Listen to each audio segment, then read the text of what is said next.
चलिए, कुछ प्रश्न है, प्रश्न उत्तर देख लेते हैं।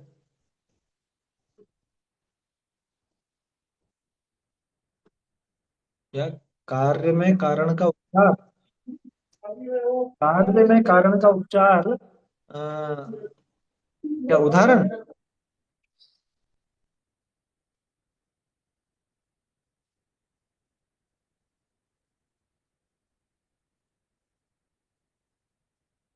बोलिए।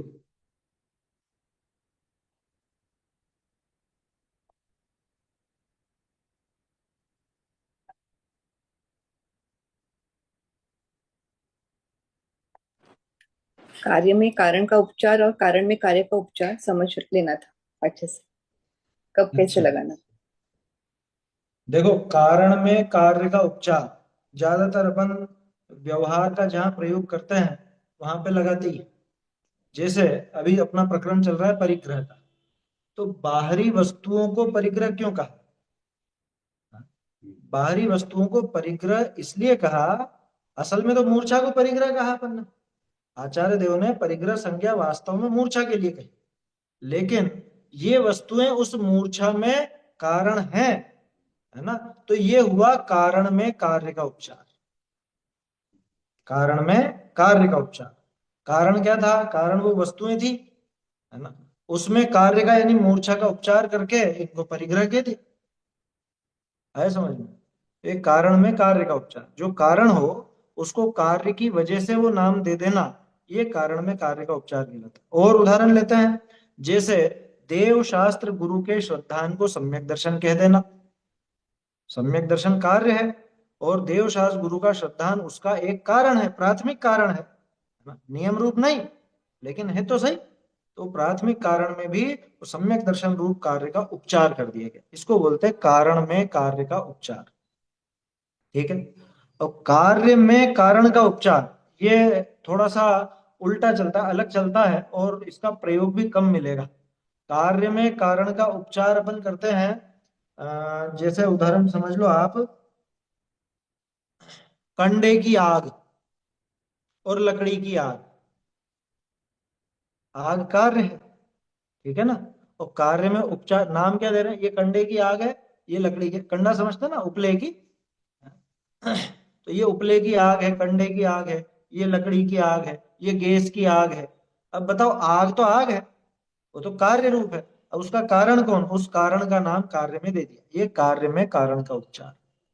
और बताऊं, जैसे तत्वार सूत्र के 10वें अध्याय में, यद्यपि मोक्ष में व्यवहार कुछ घटित होता नहीं है, लेकिन वहां पे वो घटित कर दिया ना, यहां से मोक्ष गए, इस लिंग से मोक्ष गए, इस ऐसे मोक्ष गए, हैं तरह तरह से, तो इस आसन से मोक्ष गए। कार्य में कारण का उपचार, जबकि उसमें लगेगा नहीं कुछ भी। अग्नि जल रही है, कार्य तो अग्नि जल रही, इनका कहेंगे अंडा जल रहा, हाँ, ये जल रहा, गैस जल रहा है, आग जल रही है, अंडा इत्यादि जल कारण। रहा, आग तो जल रही आग तो खुद ही जल रही है, आग है, जल रही है। अब कारण कौन? तो कंडा। हम्म। कारण कौन? तो पेट्रोल, पेट्रोल जल रहा, अब वैसे, अंडा जल रहा, ये भी हाँ, कारण हो।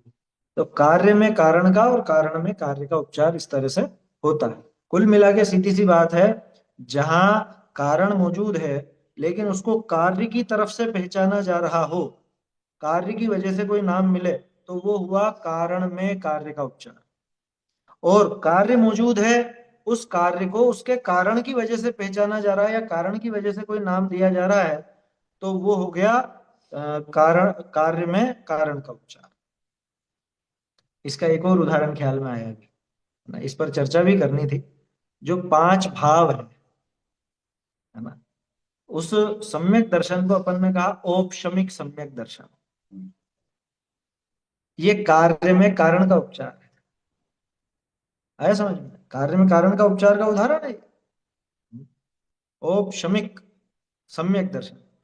तो वो है सम्यक दर्शन कार्य।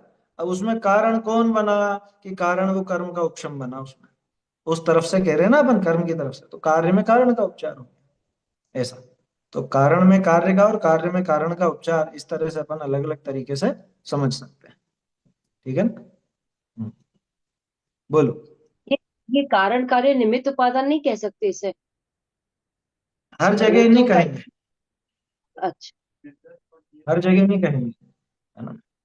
निमित्त उपादान में वैसे तो कह देते हैं, सामान्य रूप से तो ज्यादातर कारण कार्य को निमित्त और उपादान भी कह दिया जाता है, लेकिन उसकी जगह ज्यादा सही शब्द होगा निमित्त नैमित्तिक, है ना। अब वो नैमित्तिक को ही अपन उपादान के नाम से भी जानते हैं ज्यादातर, ऐसा है। तो उपादान तो स्वयं की शक्ति का नाम, तत्समय की उस रूप होने की जो योग्यता है, वास्तव में वो उपादान है, ठीक है, वो उपादान है। और उपादान माने कार्य नहीं होता, ये भी समझ लेना। उपादान माने कार्य नहीं है, उपादान भी एक कारण है और निमित्त भी एक कारण है, दोनों चीजें कारण है। इसलिए कारण कार्य को अपन उपादान निमित्त हर जगह नहीं कह पाएंगे। बात समझ में आ रही? भाई कोई काम हुआ है, उसमें एक उपादान कारण होता है और एक निमित्त कारण होता है। इसलिए आप सोचोगे कारण कार्य को निमित्त उपादान कहते हैं, वो नहीं बैठेगी। कार्य के ही दो कारण, एक निमित्त रूप कारण, एक उपादान रूप कारण। तो उपादान रूप कारण जो है वो तो उस कार्य रूप परिणमते हुए वस्तु की उस समय उस रूप होने की जो योग्यता है, वो उसी समय की योग्यता, त्रिकाल योग्यता भी नहीं। मैं असली परिभाषा बता रहा हूं आपको। सामान्य रूप से आप बहुत सामान्य सी परिभाषा आती है। उपादान क्या कि उस वस्तु का जो स्वभाव, वही स्वभाव को उपादान कारण आप कहोगे। स्वभाव तो त्रिकाल मौजूद है, तो फिर पहले कार्य क्यों नहीं हो गया? इसलिए उपादान की सटीक परिभाषा क्या है? सटीक परिभाषा तो यह है कि जिस समय वो कार्य हो रहा है, उस समय उस कार्य रूप परिणमित होने की उस द्रव्य की वैसी शक्ति, वैसी योग्यता, उसका नाम है उपादान। उसे कहते हैं उपादानगत योग्यता। तो सामान्य मोटे मोटे शब्दों में अपन कह देते हैं स्वभाव, लेकिन वास्तव में स्वभाव का आप उपादान नहीं कह पाओगे, क्योंकि प्रश्न खड़ा हो जाएगा भाई त्रिकाल में कैसे फिर वो कारण बनेगा। ठीक है, तो ऐसा कारण कार्य में निमित्त उपादान पूरी तरह से घटित नहीं होता, कारण ही है दोनों के दोनों, निमित्त और उपादान दोनों को कारण कहा जाता है। ठीक है, कार्य क्रिया तो एक जैसी चीज। बोलो। मेरा क्वेश्चन था क्षयोपशम की डेफिनेशन कैसे समझे? सर्वघाती स्पर्धकों का उदयाभावी क्षय, भविष्यकालीन 19 स्पर्धकों का सदवस्थारूप उपशम और हाँ, देशघाती स्पर्धकों का उदय। ये देखो इसको ऐसे समझो, इसको समझने के लिए पहले कर्मों का सिस्टम समझना पड़ेगा। कोई भी कर्म होता है ना, उसमें कई प्रकार के स्पर्धक होते हैं। देखो एक तो है प्रकृति और एक है स्पर्धक। ठीक है, तो अब कर्म जो है, ये माइक अभी म्यूट कर लो। कर्म जो है, कर्म की कर्म का क्या कहें अपन, कर्म की जो सत्ता है वो कर्म किस प्रकार से है। कोई भी कर्म होता है तो वो स्पर्धकों से बना हुआ होता है ना। कोई भी कर्म है वो स्पर्धकों से बना हुआ है। अब प्रकृतियां दो तरह की हैं, देशघाती प्रकृतियां और सर्वघाती प्रकृतियां। ठीक है, तो जो सर्वघाती प्रकृतियां हैं उसका अर्थ यह है कि उसको बनाने वाले सारे स्पर्धक सर्वघाती। सर्वघाती प्रकृति में कोई भी देशघाती स्पर्धक होता ही नहीं। क्या कहा? सर्वघाती प्रकृतियों में कोई भी देशघाती स्पर्धक होता ही नहीं। और देशघाती प्रकृति में अपन सोचे देशघाती प्रकृति में सब देशघाती स्पर्धक होते होंगे, ऐसा नहीं। देशघाती प्रकृति में दोनों प्रकार के स्पर्धक पाए जाते हैं। बहुत से लोग यूं सोचते हैं कि सर्वघाती प्रकृति में तो सर्वघाती स्पर्धक और देशघाती प्रकृति में देशघाती स्पर्धक। ऐसा नहीं, देशघाती में देशघाती और सर्वघाती दोनों प्रकार के स्पर्धक होते हैं, दोनों प्रकार के, है ना। सर्वघाती में तो सिर्फ सर्वघाती रहेंगे, सर्वघाती प्रकृतियों में सिर्फ सर्वघाती स्पर्धक रहेंगे, है ना। लेकिन देशघाती प्रकृतियों में देशघाती और सर्वघाती दोनों प्रकार के स्पर्धक रहेंगे। ठीक है, ये तो सिस्टम हो गया प्रकृतियों का। अब उपशम, क्षय, क्षयोपशम इत्यादि में क्या होता है? देखो पहले क्षयोपशम की एक परिभाषा समझ लो। क्षयोपशम की परिभाषा में क्या आता है कि वर्तमान कालीन है, ध्यान है क्षयोक्षम की परिभाषा? मतलब कर्म के फलदान स्वरूप, फलदान समर्थ रूप। नहीं है यार, देखो सुनो, कर्म के, है ना, कर्म की जो सर्वघाती प्रकृतियां हैं, वहां पे आचार्य देव ने प्रकृतियों का शब्द प्रयोग नहीं किया, स्पर्धक का शब्द प्रयोग किया। कर्म के जो सर्वघाती स्पर्धक हैं, कौन से वाले सर्वघाती स्पर्धक? दो तरह के सर्वघाती स्पर्धक। एक तो वर्तमान काल में उदय आने वाले, दूसरा भविष्य काल में उदय आने वाले। ठीक है, अपने जो कर्म पड़ा हुआ है ये दो ही तरह का है। भूतकाल का तो जो निकल गया वो तो निकल ही गया, उसको तो छोड़ दो, वो है ही नहीं। अभी जो है अपने कर्म, वो कैसे हैं कि कुछ तो ऐसे हैं जो वर्तमान में उदय आने के लायक हैं, और कुछ ऐसे हैं जो आगे भविष्य में उदय आने लायक है। एक का तो आज ही चुका हुआ अभी हाँ, करना है। वही अभी उदाहरण है ना। तो ये तो पहले स्पर्धकों को ऐसे समझो कि आज ही उदय में आने वाले हैं। कौन से? कि वो सर्वघाती स्पर्धक कुछ ऐसे हैं जो आज ही उदय में आने वाले हैं। दूसरा, सर्वघाती स्पर्धक ऐसे भी हैं जो आगे उदय में आएंगे। और तीसरा, कुछ देशघाती स्पर्धक भी मौजूद हैं जो आ जाएंगे। ठीक है, अब इसको एक उदाहरण से समझो, उदाहरण से आसानी से समझ में आएगा। मैंने कई लोगों से उधार ले रखा है ना, कई लोगों से उधार ले रखा है मैंने। अब उनमें से कुछ लोग, सबकी अलग अलग तारीख है चुकाने की, है ना। किसी को तो आज ब्याज चुकाना है, किसी को आज मूल देना है, किसी को एक महीने बाद देना है, किसी को थोड़े दिनों बाद देना है, अलग अलग ऐसे सबका है। तो आज कुछ तो ऐसे हैं जो आज ही उदय में आने लायक हैं, यानी कि आज ही वो पैसे लेने आएंगे। कुछ तो ऐसे हैं ये छोटे। अच्छा, एक और चीज जोड़ो इसमें। मतलब दो तरह के लोगों से मैंने उधार लिया। एक तो वो जिनकी जिनसे मतलब लाखों रुपए में उधार ले रखा है, बड़े बड़े बड़ी उधारी, और एक छोटी मोटी उधारी। छोटी मोटी उधारी कैसी? दूध वाला हो गया, धोबी हो गया, या घर के काम करने वाले जो भी अपने सहायक होते हैं वो हो गए। तो ये छोटे मोटे वाले, ठीक है ना। इनका तो अपन ठीक है चुका सकते हैं, कभी भी कर सकते हैं इनका हिसाब तो।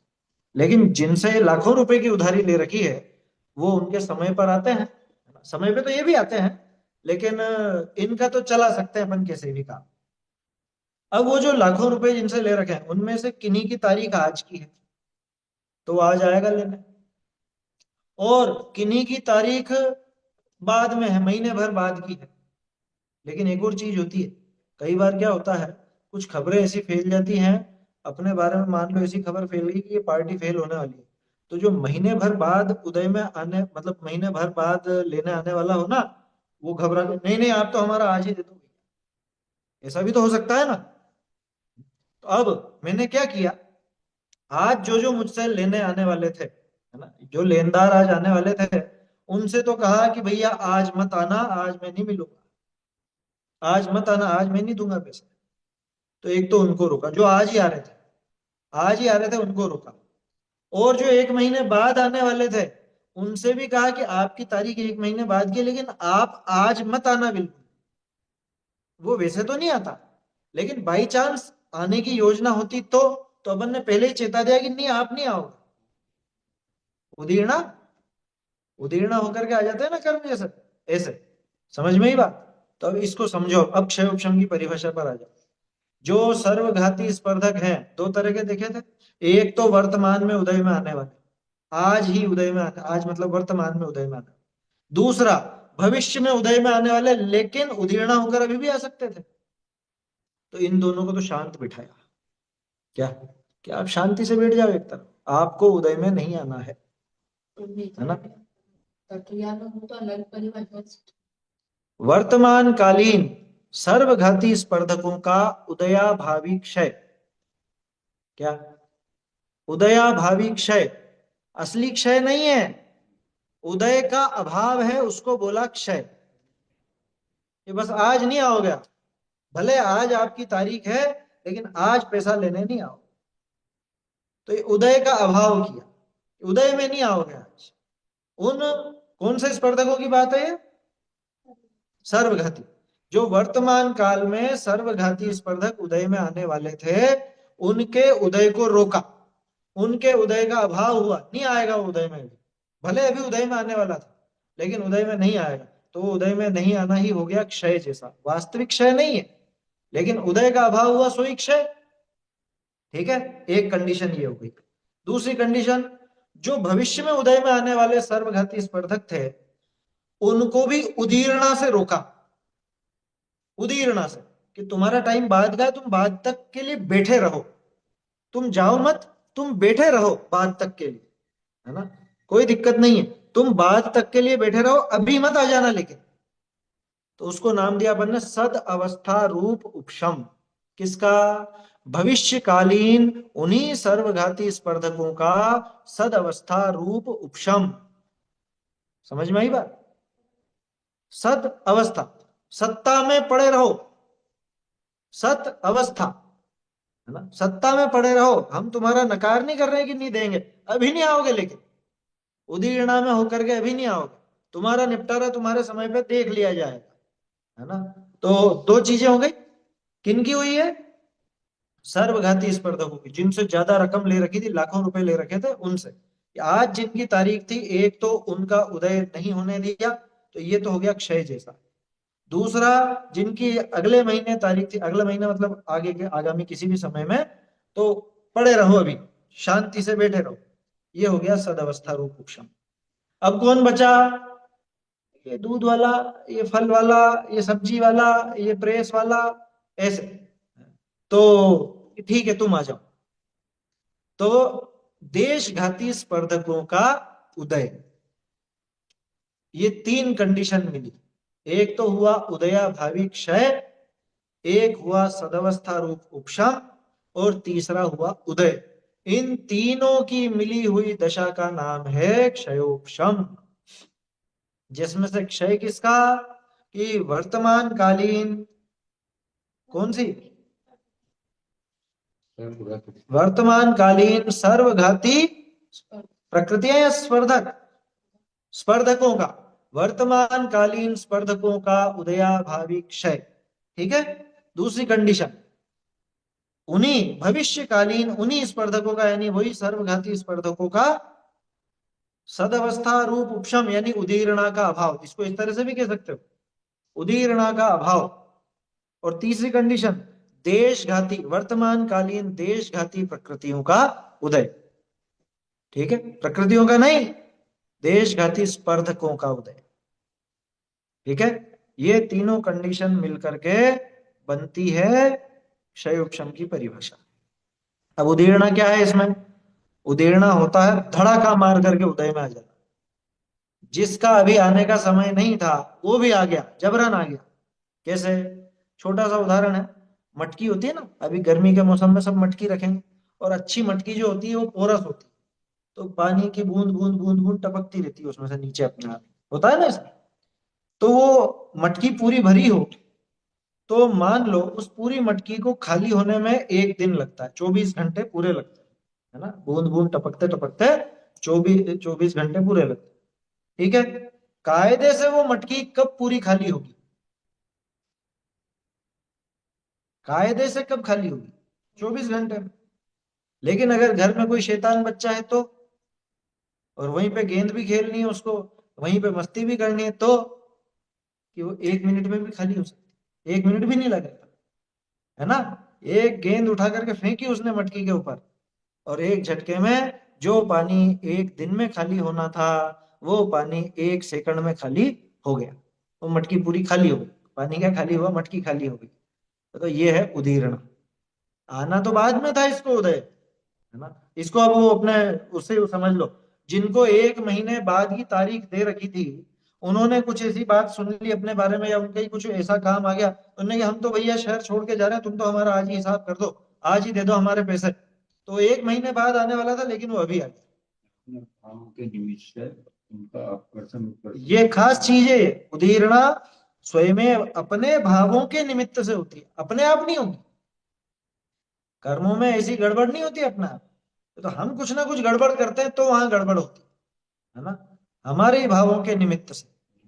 जैसे मान लो अपने तीव्र कषाय के परिणाम हुए, अधिकांश तीव्र कषाय में होती होती, अधिकांश तो ऐसे ही होता है। तो तीव्र कषाय के परिणाम में वो जो पाप प्रकृतियां बाद में उदय आने वाली थी, वो अभी उदय में। अरे हिंसा के अलग अलग भंग देखे थे ना अपन ने, है? कि कोई योजना बना रहा है ना, कोई तो मतलब बाहर में हिंसा करने के बाद फलती है, कोई हिंसा हिंसा करते समय फलती है, कोई हिंसा हिंसा करने के पहले फलती है, और कोई हिंसा हिंसा नहीं करे तो ही फल जाती है। ऐसे भंग देखे थे ना अपन ने। तो उदीर्णा में क्या हुआ कि वो बाद में जो उदय आने वाला था, इसके तीव्र कषाय के भाव से वो अभी उदय में आ गया। तीव्र सुख का और तो भी हाँ, वो पुण्य का उदय। तीव्र शुभ भी होता है, तो उसमें पुण्य की उदीर्णा हो जाती है। एक चीज ध्यान रखना, जैसे भाव होंगे वो उसी प्रकार की प्रकृतियों को खींचेगा। ये बात क्यों कह रहा हूं मैं, कि किन्हीं ने ऐसी भ्रांति फैला दी लोगों में, क्या कि ये जो अभी बहुत पाप कर रहे हैं ना लोग, और इनके पुण्य का उदय दिख रहा है, तो इनके क्या पुण्य की उदीर्णा हो जाए। लहसन खाते खाते अमृत की डकार नहीं आती, समझ में आई बात। ऐसा कभी नहीं होगा कि यहाँ तो वो पाप कर रहे हैं। वो कैसी बात करी उन्होंने कि ये जो इतने लोग दिखते हैं मांस खाने वाले कसाई और दूसरे, या समझ लो सप्त व्यसन में लिप्त हैं, और इनके तो बहुत पुण्य का उदय दिख रहा है, और ऐसा कि आगे नहीं भोगना ना इनको, इसलिए ये अभी उदीर्णा कर रहे हैं। ये पुण्य की उदीर्णा होगी। पाप करते करते पुण्य की उदीर्णा नहीं होगी, ये सिद्धांत का वचन है। पुण्य करते करते पाप की उदीर्णा नहीं होगी, पाप करते करते पुण्य की उदीर्णा नहीं। गाँव को खींचेगा वो तो। बस सीधी सी बात है, रुपया रुपये को खींचता है, उसी तरह से पाप के भाव पाप कर्म को खींचेंगे, शुभ भाव शुभ कर्मों को खींचेंगे। सीधा सा तो नहीं है, उसमें क्या सोचना है। समझ में ही बात। तो ये उदीर्णा का और उपशम क्षय क्षय उपशम की बात है। ठीक है, और क्या रहा इसके अंदर। हाँ, अब एक खास चीज लगाओ, उदाहरण के बिना समझ में कैसा आएगा। लगाओ, अपना क्षयोपशम ज्ञान है ना, अपना जो क्षयोपशम ज्ञान है, तो इसमें क्षयोपशम किस तरह से हो रहा है, कौन सी अपने को क्या कहें अपन, सर्वघाती कौन सा लेना और देशघाती कौन सा लेना। पहले शुरू शुरू में जब हम लोग पढ़ते थे ना, उस टाइम पे ऐसा सोचता था मैं कि देखो, केवल ज्ञानावर्णी जो है कौन सी प्रकृति है, सर्वघाती। तो केवल ज्ञानावर्णी जो सर्वघाती प्रकृति है, उसका तो वो वर्तमान कालीन उनका उदयभावी क्षय और भविष्यकालीन सदावस्था रूप उपशम, और मति श्रुत ज्ञान जो है, मति ज्ञानावरण शुद्ध ज्ञानावरण, इनका उदय। ये हो गया अपना क्षय उपशम। क्या सही है, गलत है ये। मैंने क्या कहा था, मैंने बात इसीलिए शुरू की थी, शुरू में प्रकृति की बात नहीं की, स्पर्धकों की बात की आचार्य ने। अगर वर्तमान काल में केवल ज्ञानावरणी का उदयाभावी क्षय हो, तो केवल ज्ञान आ जाएगा यहां भी। समझ में आ रही है बात। तो कहां पे लगाना, कि ये जो अभी अपना मति ज्ञान और शुद्ध ज्ञान है, इसी मति ज्ञान की मैंने कहा ना, देशघाती प्रकृतियों में देशघाती और सर्वघाती दोनों तरह के स्पर्धक होते हैं। देशघाती प्रकृतियों में देशघाती और सर्वघाती दोनों तरह के स्पर्धक हैं। तो मेरे इस समय जो मति ज्ञान है, मैं जितना जान रहा हूं वो कैसे जान रहा हूं, और जितना नहीं जान रहा हूं वो कैसे नहीं जान रहा हूं, वो समझ लेना कि मुझे इस समय मति ज्ञानावरण की सर्वघाती स्पर्धकों की, वर्तमान में उदय आने वाले सर्वघाती स्पर्धकों का तो उदयाभावी क्षय है ना, उस विषय संबंधी मति ज्ञानावरण के सर्वघाती स्पर्धकों का, वर्तमान कालीन स्पर्धकों का उदयाभावी क्षय है। भविष्यकालीन उन्हीं मति ज्ञानावरण के सर्वघाती स्पर्धकों का सदावस्था रूप उपशम है, और वर्तमान कालीन उन्हीं मति ज्ञानावरण के देशघाती स्पर्धकों का उदय। समझ में ही बात। तो जितना उदय है उतना मैं नहीं जान रहा हूं, और जितना वो उपशम और वो सदावस्था रूप उपशम और उदयाभावी क्षय है ना मति ज्ञानावरण का, उतना मैं जान रहा हूं। इतनी सीधी सी बात है। समझ में ही बात। इसलिए कहा आचार्य देव ने, मति ज्ञान श्रुति ज्ञान कितना भी हीन हो जाए समाप्त नहीं हो सकता। क्यों? क्योंकि क्षयोपशम तो बनेगा ही सही, क्षयोपशम बनेगा, और क्षयोपशम में सर्वघाती मति ज्ञानावरण के सर्वघाती स्पर्धकों का उदयाभावी क्षय रहे, यानी वो पूरा का पूरा नहीं घात सकते, ज्ञान के सभी विषयों को नहीं ढक सकते, कुछ तो उघाड़ हो गई। आया समझ में? उदय का मतलब नहीं जानना, बिल्कुल सही। मति ज्ञानावरण का उदय होगा तो जानेंगे कैसे?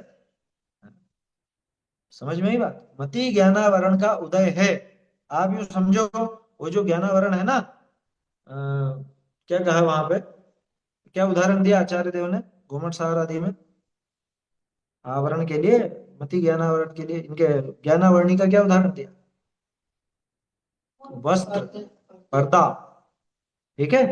तो पर्दा है, पर्दा उसका उदाहरण। कोई वस्तु है, मान लो अभी जैसे ये लगा हुआ है ना, फ्लेक्स लगा हुआ है, अब वैसे इसके पीछे प्लेन दीवार है, लेकिन अगर मैं आपसे कहूं कि इसके पीछे एक आलिया है, आलिया समझते हैं ना, खाली जगह रहती है, दीवार में गड्ढा रहता है, निच बोलते हैं, तो वो जो उस आलिये में कुछ रखा हुआ है, तो अभी दिख रहा है क्या? नहीं दिख है, नहीं वहां पे कुछ भी, मत सोचो ज्यादा वहां। लेकिन पर्दा अगर सामने है तो कुछ नहीं दिखेगा, और पर्दा नहीं है तो दिखेगा। और पर्दा कुछ ऐसा हो कि कुछ दिखे और कुछ नहीं दिखे, तो ऐसा भी होता है, झीना झीना पर्दा होता है ना, आर पार थोड़ा सा दिखता है, थोड़ा नहीं दिखता, धुंधला धुंधला दिखता है, समझ में ही बात? ऐसा तो वो आवरण है। जैसे यूं समझो, अभी ये मैंने रुमाल को हल्के से यहाँ पे लगाया, तो ऐसा हल्का हल्का तो दिख रहा है आर पार कुछ, है? लेकिन बराबर नहीं दिख पाए, तो झीना पर्दा है, समझ में ही बात? तो आवरण, मति ज्ञानावरण क्या है? मति ज्ञानावरण का उदय है, माने पर्दा, पर्दे का उदय है, पर्दा लगा हुआ है तो दिखेगा या नहीं दिखेगा? कि पर्दा लगा हुआ है तो नहीं दिखेगा, पर वो उदय कैसा है? इस सर्वघाती स्पर्धकों का वर्तमान कालीन का उदयाभावी क्षय सहित है, और उन्हीं का सदवस्था रूप उपशम सहित है, और देशघाती का उदय सहित है। तो कुछ दिखेगा और कुछ नहीं दिखेगा, और जो दिखेगा वो स्पष्ट भी नहीं दिखेगा, ये भी शर्तें हैं, है ना? हमारा जो क्षयोपशमिक ज्ञान है, जितना कुछ अपन जान रहे हैं वो भी बराबर पूरा नहीं जान पाते, अस्पष्टता है ना, इसीलिए तो परोक्ष है। परोक्ष नाम क्यों दिया? क्योंकि वहां स्पष्टता नहीं, निर्मलता नहीं, विशदता नहीं, ऐसा।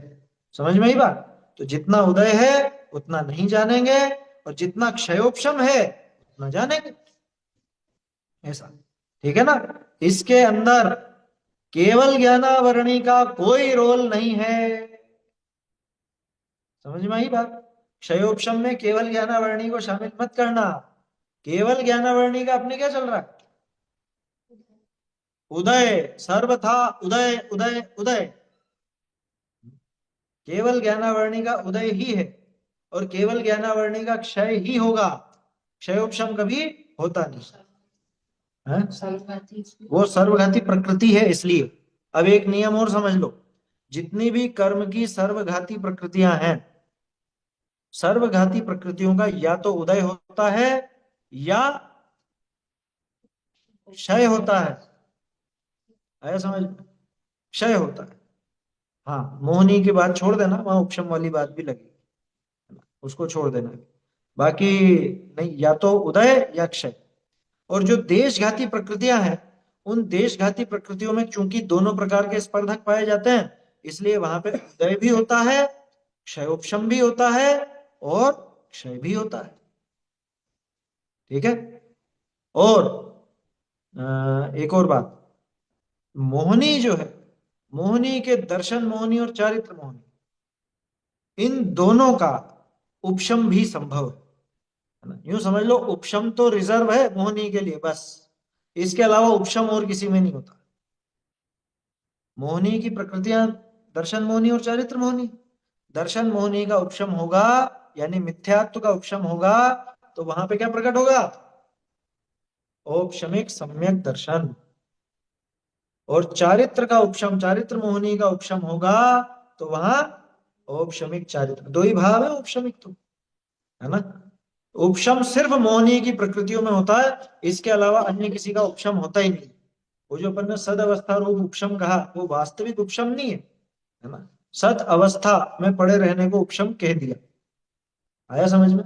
ऐसा है। तो उपशम सिर्फ और सिर्फ मोहनी की प्रकृतियों में, देशघाती प्रकृतियों में उदय भी बनेगा, क्षय भी बनेगा और क्षय उपशम भी बनेगा। और सर्वघाती प्रकृतियों का या तो उदय बनेगा या क्षय बनेगा, मोहनी में उपशम नहीं। ठीक है, ऐसा है इसमें। समझ में आया ये? क्या कहा?